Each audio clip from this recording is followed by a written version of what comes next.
تعرفوا ان محمد رمضان كانت بدايته صعبة جدا. محمد رمضان في بدايته كان بيدور على اي حاجة يظهر من خلالها للناس، لحد لما جات له فرصة انه يعمل مسرحية، وكان بطل المسرحية دي هو الفنان علي الحجار. بعد ما خلص الجزء الاول اللي ظهر فيه في المسرحية ودخل الكواليس، لاحظ دخول امير عربي ما كانش يعرف جنسيته. ده مين اللي نزل ده؟ وهو كان داخل عشان عاوز يسلم على فريق العمل. وقتها الامير العربي سلم على الفنان علي الحجار وكل ابطال المسرحية.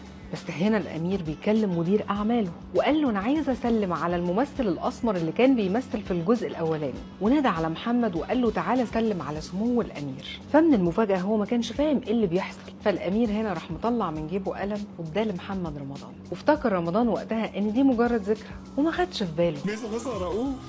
اتصدم لما عرف ان الفنان علي الحجار عايزه يمشي، وساعتها محمد رمضان اتأثر وحس انه دمه تقيل ودخيل عليهم، فاقترح انه هيطلع النهارده ومش هيرجع تاني للعرض المسرحي. وفجأة لقى 5 من اللي شغالين مع الفنان علي الحجار هجموا عليه وراحوا مكومينه على الارض.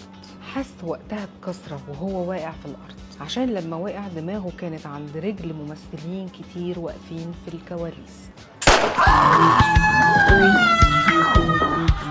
قرر انه هيرجع القاهرة، ولما النهار طلع ركب عشان يرجع القاهرة، وافتكر فجأة وهو في الطريق القلم اللي خده من الأمير، فدخل محل ألماظ وسأل الراجل اللي شغال، فاتفاجئ إن سعره 150,000. أقنعه الراجل إنه هياخد الفصوص ويديله القلم اللي كان هدية، ووافق ساعتها محمد رمضان، ومن بعدها حياته اتغيرت.